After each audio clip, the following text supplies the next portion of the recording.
여러분 안녕하세요. 대한피부과학회 TV MC 김현숙입니다. 아토피 피부염 4회차, 오늘의 주제는 아토피 피부염 치료에 있어서 생활습관의 중요성에 대해서 얘기를 나눠보도록 하겠습니다. 오늘 세 분의 전문의 선생님 자리하셨습니다. 선생님 안녕하세요. 안녕하세요. 네, 각자 간단하게 소개 부탁드릴게요.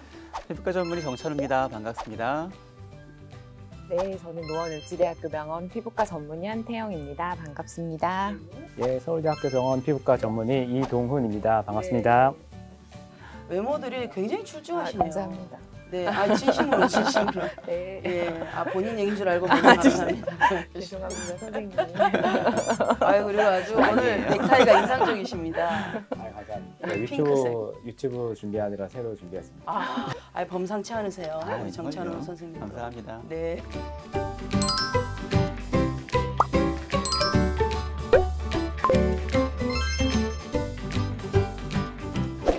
자, 아토피 치료에 있어서 생활 습관이 정말 중요하다는 얘기를 전 회차에서도 많이 들었었거든요. 아토피 피부염 치료를 받고 있다고 하더라도 생활 습관으로 인해서 증상이 좀 심해질 수도, 경과가 좋아질 수도 있다고 하는데요. 오늘은 크게 식습관, 생활 습관, 올바른 씻기와 보습으로 나누어서 자세히 얘기 나눠보고자 합니다. 먼저 그 식습관에 대해서 얘기를 좀 나눠볼 텐데요. 정찬우 선생님, 그 아토피 피부염을 악화시키는 음식이 있을까요? 네, 식습관에 대해서는 꼭 드리고 싶은 말씀이 있어요. 네네. 왜냐하면 물론 소아 아토피 환자들인 경우에는 단백질이나 계란, 유제품, 견과류 등이 다른 것보다는 알러지가 좀 많이 나옵니다. 그런 것 때문에 아이들한테 일률적으로 제한하는 경우가 많아요. 네네. 근데 그건 바람직하지 않습니다. 왜냐하면 성장과 발달이 중요한 나이에 그거 빼고 나면 먹을 게 별로 없습니다. 그렇죠. 네, 때문에 또 음식에 대해서는 소아들인 경우에 시간이 갈수록 알러지가 좀 약화되거나 네네. 없어지는 경우도 많아요. 네. 그런데 2살, 3살 때 검사했던 거 가지고서 10살 때까지 계속 제한합니다. 이건 정말 터무니없는 거기 때문에 한 1년, 2년마다 주기적으로 확인된 알러지는 체크해서 있는지 확인한 다음에 확인한 것만 제한하는 것이 좀 맞겠습니다. 반대로 아토피 피부염을 완화시키는 음식이나 건강 보조식품 같은 것들이 있을까요? 정찬우 선생님 앞에서 잘 설명해 주셨듯이 네네. 아토피 피부염을 좋아지게 만든다는 뚜렷한 그런 음식은 없습니다. 예, 다만 건강 보조식품 중에서 이제 불포화 지방산의 일종인 달맞이꽃 종자유, 보리지씨 오일 이런 것들이 있는데요. 이런 것들이 염증 완화 효과가 있어서 피부염에 도움이 되기도 하고요. 또 비타민 D가 요즘 굉장히 부족하신 분들이 많은데 비타민 D가 면역 조절 기능이 있어서 떨어져 있는 분들은 저희가 복용을 권장하기도 합니다. 네.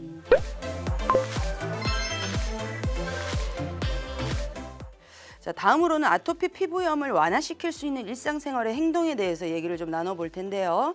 자, 이동훈 선생님, 땀 흘리는 운동은 아토피 피부염을 완화시킬 수 있다. 맞습니까? 사실 운동 자체는 네. 그 몸에도 물론 좋고 네. 이제 스트레스를 줄이기 때문에 아토피 부염 조절에 굉장히 도움이 될 수가 있는데요. 근데 이게 아토피 부염 환자분들이 이제 땀을 너무 많이 흘리시게 되면 이제 몸속에 수분이 이렇게 좀 빠져나갈 수가 있겠고 또 이렇게 땀 속에 염분 같은 것들이 피부를 좀 더 건조하게 만든다거나 아니면 따갑거나 이렇게 그 땀 때문에 가려워질 수가 있습니다. 그렇기 때문에 아토피 부염이 이렇게 악화되셨을 때는 땀이 많이 나시는 운동은 조금 피하시는 것이 좋겠고요.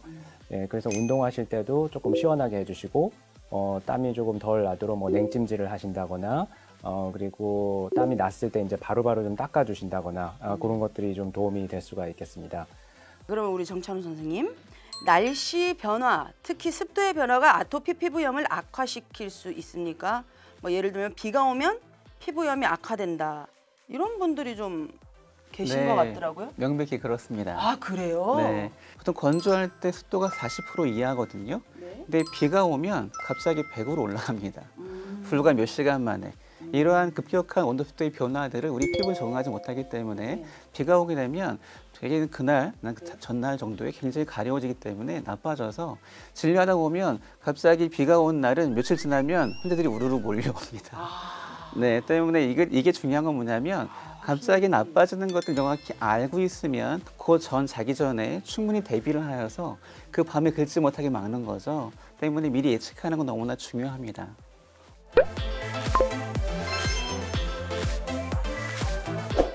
한태영 선생님. 네네.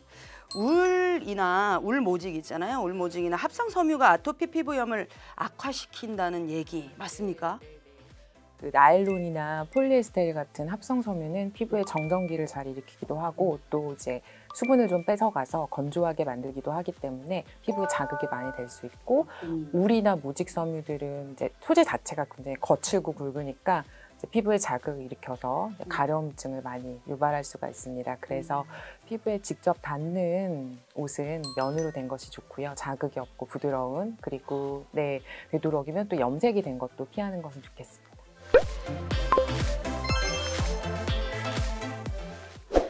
자, 아토피 피부염을 관리하는 데 있어서 아무리 강조해도 지나치지 않는 것이 바로 올바른 씻기와 보습인데요.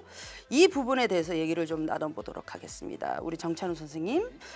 그 얼굴과 몸을 씻는 습관에서 사람들이 가장 많이 잘못하고 있는 부분이 혹시 있을까요? 제가 이 방송 나오면서 네. 제일 강조하고 싶은 게 바로 이 부분입니다. 왜 씻는지를 정확히 아셔야 되고 씻을 때 조심할 걸 알아야 되는데 이 둘을 모르고 있는 거예요. 클렌징이 중요하긴 합니다. 네네. 때문에 모든 아토피 수칙에서 하루에 한 번 정도는 씻는 것들을 권고하고 있어요.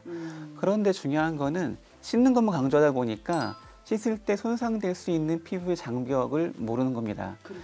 각질층은 하얗게 보이는 각질, 밀면 벗겨나지는 때가 다 각질층이에요. 아주 쉽게 취약하게 무너질 수 있기 때문에 씻는 것만 강조하다 보면 씻다 보면 비누칠만 해도 스크럽만 해도 각질 제거를 살짝만 해도 때를 밀면 강력하게 무너집니다. 때문에 헹궈내고 떨구는 건 너무나 중요하지만 그 과정에서 피부의 보호막인 장벽이 손상되지 않는 것이 너무나 중요한데 이것이 간과되어 있어요. 가장 완벽한 세안이나 세정은 각질층 피부 보호막을 손상하지 않는 선에서 붙은 것들을 떨궈내는 것이죠.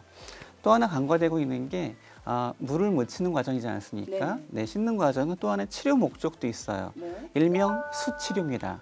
피부가 수치료. 건조하게 변이기 때문에 피부에 물이 부족하죠. 물을 묻힐 때는 샤워보다는 심하게 몸이 전체가 가렵고 건조할 때는 탕에 들어가서 5분, 10분 있는 것이 더 깊게 침투해 물이 많이 그것들을 피부의 보습제나 많은 것들을 통해서 다양한 방법으로 오랫동안 유지시켜주면 부족한 부실한 피부의 장벽이 밤 동안에 재생될 수가 있죠. 건강하게. 때문에 씻는 거에 대해서 명확히 이유를 알아야 될 것과 조심할 게 무엇인지를 이해하시는 게 중요한 것 같습니다. 때 밀면 안 돼요, 그럼? 네. 일반적으로도 피부과 전문의로서는 때미는 걸 다 권하지 않고 있고요. 그렇더라고요. 저도 피부과 입문한 지 5, 6년간 안 밀었고요.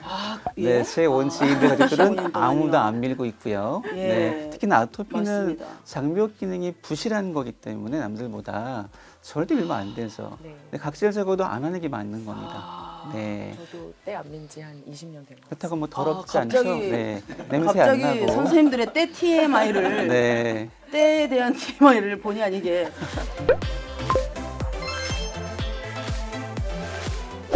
이건 굉장히 다가오는 정보인데요. 씻은 후에 보습제를 바르는 가장 올바른 방법과 피부를 더 오랫동안 촉촉하게 유지할 수 있는 비결이 있을까요?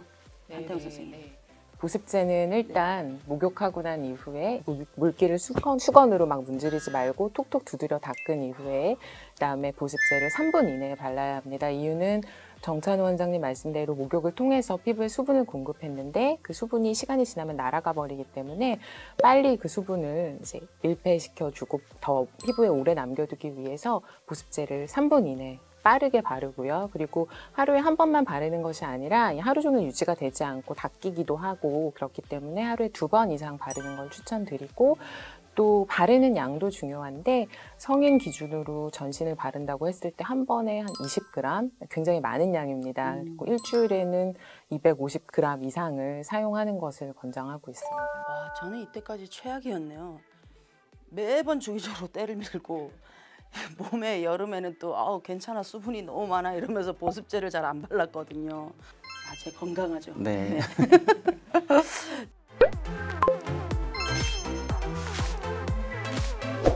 자, 그럼 이동훈 선생님, 샤워 후 보습제와 연고 중에 어느 거를 먼저 발라야 될까요?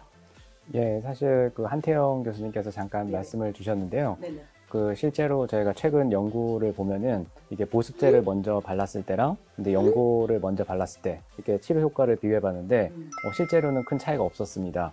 그렇기 때문에 사실은 뭐 어느 거를 먼저 바르는 것에는 큰 차이가 없다고 생각할 수는 있지만 실제로 목욕한 다음에 이런 충분히 이제 물기가 있는 상태에서 가볍게 닦으시고 그 다음에 보습제를 충분히 바르시는 것이 좋기 때문에 제가 3분 이내에 보습제를 충분히 바르시고 그 후에 이제 필요한 부위에 이런 연고를 좀 바르시는 것이 좋겠습니다.